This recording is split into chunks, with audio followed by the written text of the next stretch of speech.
And इस film की कहानी में हमें एक सुपर हीरो देखने को मिलने वाला है। कहानी की शुरुआत हमें एक बच्चे से देखने को मिलती है जो एक हैंकॉक नाम के आदमी के पास आता है और उससे कहता है तुम्हें पुलिस की हेल्प करनी चाहिए। हर न्यूज के ऊपर जहाँ पर चार चोर एक बैंक को लूट कर जा रहे होते हैं, वहाँ पर हैंकॉक का पुलिस की मदद करने के लिए वहाँ से उड़ता है। हैंकॉक जब उड़ता है तो हम नोट करते हैं कि वो अपने इर्द गिर्द की सारी चीजें तोड़ देता है। हैंकॉक का अपनी पावर पर कंट्रोल नहीं होता है और वहाँ से उड़कर वो अब पुलिस की हेल्प करने के लिए बढ़ता है, जहाँ पर अपने सामने आने वाली हर चीज को वो तोड़ता है, जिससे गाड़ियों को भी नुकसान होता है और पुलिस की गाड़ियां भी टूट जाती हैं। अब हैंकॉक वहाँ पर तो मदद करने जा रहा होता है, बट अब पुलिस वाले उसके ऊपर बहुत ही ज्यादा गुस्सा कर रहे होते हैं। हैंकॉक की यही एक बुरी बात होती है जिससे लोग उससे नफरत करते हैं, क्योंकि वह लोगों का नुकसान करता है। जहाँ पर वो सड़कें तोड़ देता है, बिल्डिंग्स का नुकसान करता है और हैंकॉक का काम इतना ही होता है, वो पुलिस वालों को चोर पकड़वा देता है। बट पुलिस वाले उसे कहते हैं इसे यहाँ से चले जाना चाहिए, हमें ऐसे सुपर हीरो की अपने शहर के अंदर जरूरत नहीं है।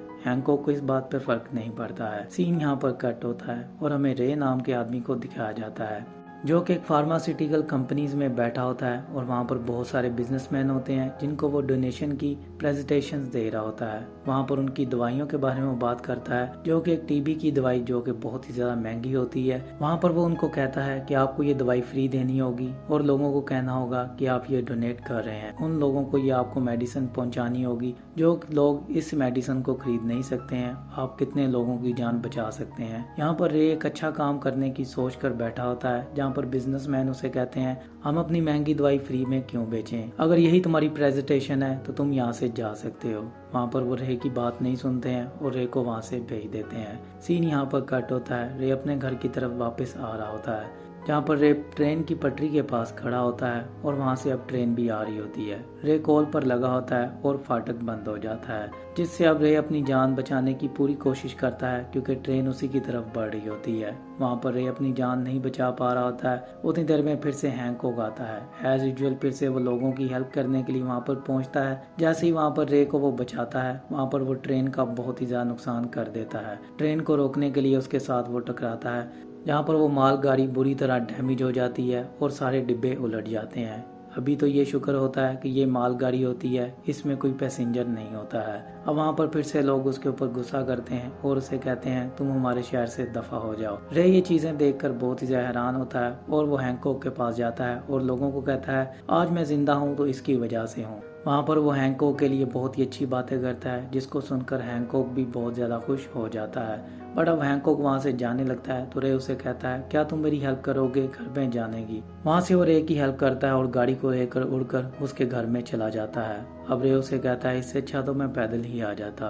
वहाँ पर रे अपने फैमिली से उसे इंट्रोड्यूस कराता है, जहाँ पर रे की पत्नी और उसका बेटा आयरन हमें देखने को मिलता है। रे की पत्नी जब हैंकॉक को देखती है तो बहुत ही ज्यादा हैरान होती है और उसे कहती है आप यहाँ से जा सकते हैं, आपने मेरे पति की जान बचाई है, उसके लिए बहुत बहुत शुक्रिया। वहाँ से हैंकॉक जाने लगता है तो रे उसे रोक लेता है। उसे कहता है तुम खाना खाना चाहोगे, क्या तुम इंसानी खाना खाते हो। वहाँ पर उसे अंदर लेकर जाता है और उसे स्पैगेटीज खिलाता है। स्पैगेटीज जब खा रहा होता है तो वहाँ पर आयरन उसे एक लड़के के बारे में बताता है जो कि उसे बहुत ही ज्यादा तंग करता है। वहाँ पर वो आयरन को कहता है तुम्हें उससे लड़ना चाहिए और उससे डरना नहीं चाहिए। अगली बार वो तुम्हें मिले, अगर तुम्हें तंग करे तो तुम्हें उसे मारना है और गालियाँ देनी है। जहाँ पर इस बात पर रे की पत्नी बहुत ही ज़्यादा गुस्सा करती है और उसे कहती है आपको यहाँ से चले जाना चाहिए क्योंकि ये मेरा बच्चा है और ये भी बहुत ही ज़्यादा छोटा है और मिशेल भी एक छोटा बच्चा है, आपको ऐसी बातें यहाँ पर नहीं करनी चाहिए। वहाँ से अब हैंकॉक को बुरा लगता है और वो उठकर जाने लगता है। यहाँ पर अब रे उसको रोकता है और उसे कहता है मुझे तुमसे कुछ बात करनी है। वहाँ पर रे उसे कहता है क्या मैं तुम्हारी हेल्प कर सकता हूँ, तुमसे लोग जिस वजह से नफरत करते हैं मैं वो जानता हूँ, मैं तुम्हारी हेल्प कर सकता हूँ। लोग तुम्हें एक अच्छा इंसान समझेंगे जिसकी वजह से तुम्हें मेरी कुछ बातें सुननी होंगी। वहाँ पर वो हैंकॉक को अपना कार्ड देता है और हैंकॉक वहाँ से चला जाता है। अब रात होती है, हैंकॉक इस बारे में सोचता है और वहाँ पर बहुत ही ज्यादा उसके ज़हन में ख्याल आते हैं क्या मैं वाकई लोगों की दिलों में अपने लिए जगह बना सकता हूँ। तो वो सुबह होते ही रे के पास पहुँचता है। अब वो सज धज के रे के पास जब आता है तो वहाँ पर उसे मिशेल लड़का वो देखने को मिलता है जो कि हैंकॉक से काफी ज्यादा बदतमीजी करता है, जिस पर हैंकॉक को गुस्सा आता है और उसे हवा में फेंक देता है। यहाँ पर थोड़ी देर के बाद उसे वो कैच करता है। अब मिशेल बिल्कुल सुधर चुका होता है, आयरन को भी वो तंग नहीं करेगा।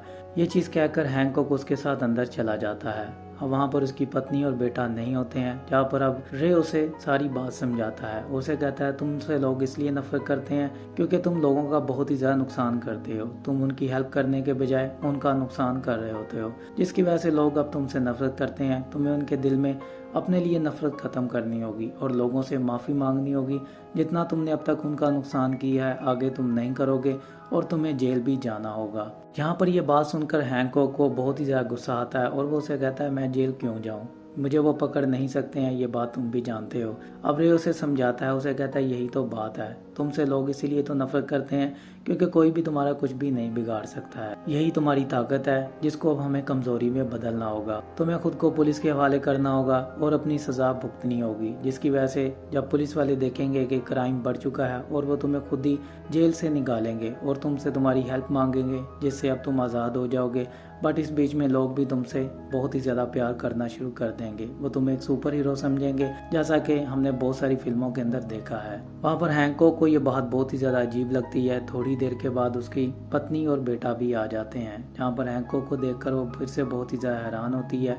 वहाँ से हैंकॉक फिर से जानने लगता है तो उसकी पत्नी न्यूज़ लगाती है, जहाँ पर न्यूज़ में हर तरफ हैंकॉक की नफरत के बारे में बात चल रही होती है। अब ये चीज़ देखकर हैंकॉक को बहुत ही ज़्यादा बुरा लगता है और मीडिया के सामने चला जाता है, जहाँ पर मीडिया के सामने जाकर वो लोगों से माफ़ी मांगता है और अपनी सजा के लिए उन्हें बोल देता है। सीन यहाँ पर कट होता है और हैंकॉक अब हमें जेल के अंदर देखने को मिलता है, जहाँ पर उसके बहुत सारे दुश्मन होते हैं जिनको हैंकॉक ने खुद पुलिस के हवाले किया होता है। यहाँ पर हैंकॉक एक आदमी का सर एक दूसरे आदमी के पिछवाड़े में दे देता है।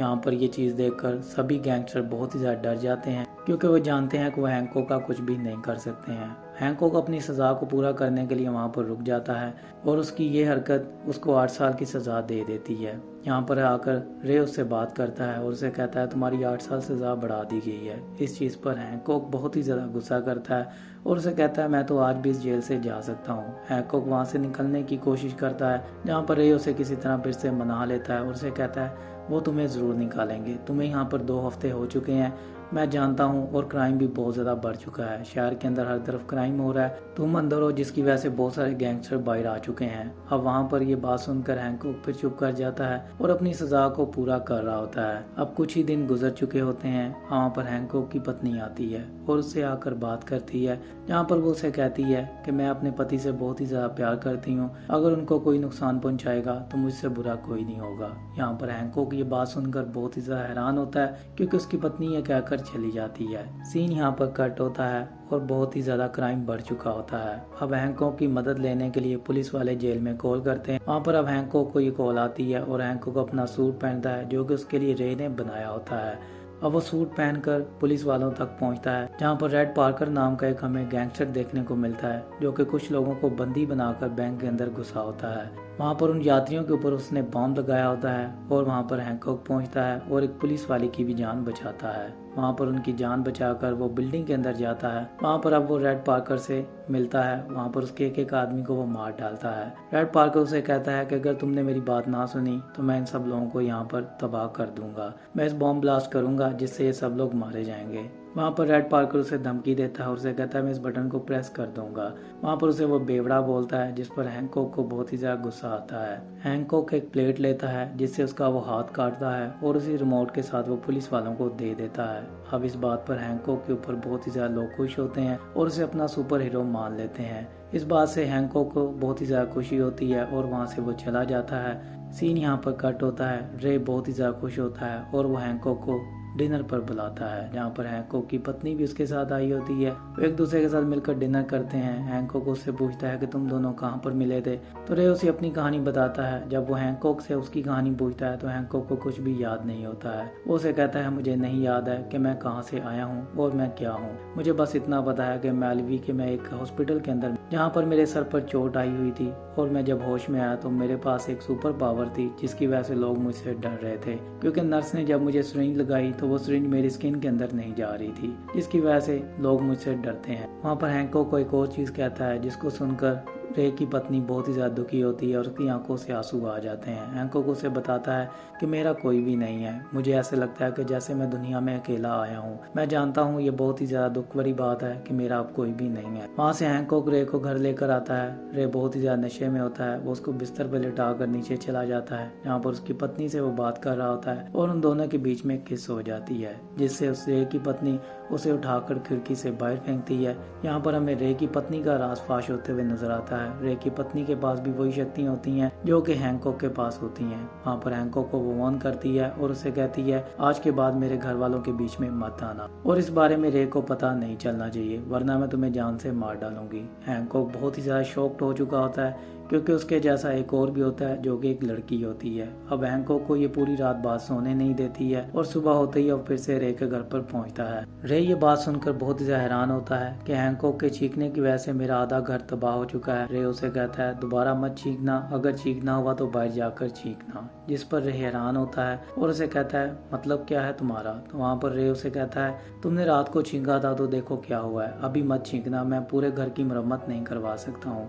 वहाँ पर हैंकॉक उसे कहता है हाँ मैं दोबारा नहीं चीखूंगा और उसकी पत्नी के पास वो जाता है और उसे कहता है मुझे तुमसे बात करनी है। वहाँ पर उसकी पत्नी कहती है कि मैं तुमसे बाद में बात करूंगी। वहाँ पर रे को माइक नाम के आदमी की कॉल आती है जो कि उसे कहता है कि आपकी हम प्रेजेंटेशन सुनने के लिए तैयार हैं। रे बहुत ही ज्यादा खुश होता है और वो कॉल सुनने के लिए इधर उधर होना शुरू हो जाता है, जिससे अब हैंकॉक को मौका मिलता है और वो रे की पत्नी के ऊपर कुछ चीज़ों से हमला करना शुरू करता है, जिससे उसके ऊपर भी कुछ भी असर नहीं हो रहा होता है। अब हैंकॉक उसे कहता है अगर तुमने मेरी बात ना सुनी तो मैं रे को सब कुछ बता दूंगा। शाम 4 बजे वो उसे अपने घर पर बुलाता है, जहाँ पर रे की पत्नी भी मान जाती है। अब सीन यहाँ पर कट होता है। हैंकॉक उसका वेट करता है और वहाँ पर उसकी पत्नी आती है जो कि आकर हैंकॉक से बात करती है। वहाँ पर हैंकॉक अपने बारे में जानने की कोशिश करता है और उससे बहुत सारे सवाल करता है, जहाँ पर उसकी पत्नी उसे बताती है कि हम दोनों के बीच में कुछ भी ऐसा नहीं है जैसा तुम सोच रहे हो, हम जैसे और भी थे जो कि मर चुके हैं। वहाँ पर वो इसे ये भी बताती है कि उन लोगों ने शादियाँ की थी जिसकी वजह से वो मर चुके हैं और हम दोनों ने शादी नहीं की थी जिसकी वजह से अभी तक हम जिंदा हैं। यहाँ पर ये सारी बातें सुनकर हैंकॉक बहुत ही ज़्यादा हैरान होता है और उसे बिलीव नहीं होता है क्योंकि वो जानना चाहता है कि उन दोनों का रिश्ता क्या है। वो उसे अपने बहन भाई का रिश्ता बताती है, जिस पर हैंकॉक उसे कहता है कि मैं रे को ये सब कुछ जाकर अभी बता दूंगा। अब वो रे को बताने के लिए जाता है, जहाँ पर रे की पत्नी बहुत ही ज़्यादा गुस्सा करती है और उसके साथ लड़ना शुरू करती है। यहाँ पर हमें एक बहुत ही दमदार फाइट देखने को मिलती है। हैंकॉक से भी ज़्यादा उसके पास शक्तियाँ होती हैं। रे के पास जाने से उसे रोक रही होती है, जहाँ पर अब वो उसे बताती है कि तुम हर जगह मुझे आकर तबाह कर देते हो, मेरी ज़िंदगी को तुम ख़त्म कर देते हो। वहाँ पर हैंकॉक को कुछ भी समझ में नहीं आ रहा था और उससे वो पूछने की कोशिश करता है, जहाँ पर अब उसे वो सारी सच्चाई बताती है कि हम दोनों एक दूसरे के साथ नहीं रह सकते हैं, हम दोनों हस्बैंड वाइफ थे, अगर मैं तुम्हारे साथ और रही तो मेरी भी शक्तियाँ चली जाएंगी और तुम्हारी भी चली जाएंगी। जैसा कि हमारी प्रजाति पहले ख़त्म हो चुकी है क्योंकि उन सब ने शादी की थी, इसलिए मैं तुमसे दूर रहती हूँ। अगर तुम और मैं करीब आए तो हम दोनों मारे जाएंगे और हमारी शक्तियाँ भी चली जाएंगी और हम जल्दी ही बूढ़े होकर मर जाएंगे। हैंकॉक को ये बात समझ में आ जाती है, जहाँ पर अब रे को भी पता चल चुका होता है कि मेरी पत्नी के अंदर ये शक्ति हैं। सीन यहाँ पर कट होता है। रे की पत्नी घर पर आती है, जहाँ पर रे उससे काफ़ी ज़्यादा सवाल करना चाहता है, जहाँ पर रे की पत्नी उसे बताती है कि ये मेरा पति रह चुका है बट हमने शादी नहीं की है, जिसकी वजह से अभी तक हम जिंदा हैं। हमारे लोग मर चुके हैं, जिन्होंने शादी की थी वो जिंदा नहीं रहते हैं। मेरे अंदर भी ऐसी ही शक्ति हैं जैसा कि हैंकॉक के पास हैं। बातें सुनकर बहुत ही गुस्सा करता है। वो उसे कहता है तुम्हें ये मुझे पहले बताना चाहिए था, तुमने मुझसे अब तक क्यों छुपा कर रखा था। वहाँ पर ये बातें कहकर वो बाहर की तरफ चला जाता है। हैंकॉक भी वहाँ से चला जाता है। अब हैंकॉक एक शॉप के अंदर होता है, जहाँ पर वो शराब खरीदने के लिए जाता है। वहाँ पर वो स्टोर वाला हैंकॉक से हेल्प मांगता है क्योंकि वो जानता है वो एक सुपर हीरो है और वहाँ पर वो उसकी हेल्प करता है। उतनी देर में वहाँ पर उसके ऊपर एक गोली चलती है जो कि हैंकॉक के आर पार हो जाती है। अब हैंकॉक को समझ में आ जाता है कि ये सब कुछ क्यों हुआ है। हैंकॉक वहाँ पर गिर जाता है और हॉस्पिटल के अंदर होता है। हॉस्पिटल के अंदर रे की पत्नी उसे मिलने के लिए आती है और उसे कहती है मैंने तुम्हें कहा था कि हम जितना करीब होंगे हम दोनों मारे जाएंगे, यही हमारी कमज़ोरी है, हम एक दूसरे के साथ नहीं रह सकते हैं। तुम मुझसे जितना दूर रहोगे तुम्हारी शक्तियाँ भी लौट आएंगी और मेरी शक्तियाँ भी मेरे पास रहेंगी। अगर हम दोनों करीब रहे तो हम दोनों मारे जाएंगे। यहाँ पर हैंकॉक को ये बात समझ में आ जाती है। वहाँ पर रे भी आ चुका होता है और दूसरी तरफ हम देखते हैं रेड पार्कर जेल से कुछ कैदियों को लेकर हैंकॉक से बदला लेने के लिए हॉस्पिटल के अंदर पहुंच जाता है, जहां पर आकर हैंकॉक के ऊपर वो हमला करता है और हैंकॉक को मारने की कोशिश करता है, जहाँ पर रे की पत्नी उसे बचाने के लिए गोलियां खाती हैं और रे की पत्नी के पास भी अब शक्तियां खत्म हो चुकी होती हैं। हैंकॉक को एक बात समझ में आ जाती है कि उसे उसकी पत्नी से दूर जाना होगा वरना वो दोनों मारे जाएंगे। जैसा कि रे की पत्नी ने कहा था कि उन दोनों की शक्तियां चली जाएंगी अगर वो एक साथ दोनों रहे तो। वहाँ से हैंकॉक उन सबको मारता है और दूर जाने की कोशिश करता है। वहाँ से जितना उड़कर वो दूर जा सकता है वो उड़कर चला जाता है, जहाँ पर रे की पत्नी भी बच जाती है। अब दोनों जिंदा बच जाते हैं। जहाँ पर हैंकॉक अब लोगों की हेल्प कर रहा होता है, रे की पत्नी से दूर रहकर रे की पत्नी अपने फैमिली के साथ बहुत ही ज़्यादा हैप्पी रह रही होती है और फिल्म की यहीं पर ही एंडिंग हो जाती है। सो फ्रेंड, ये थी फिल्म की कहानी। अगर वीडियो अच्छी लगी हो तो लाइक कर दें, शेयर कर दें और मेरे चैनल को सब्सक्राइब कर दें। मिलता हूँ आपसे नेक्स्ट वीडियो में। अपना ख्याल रखिएगा।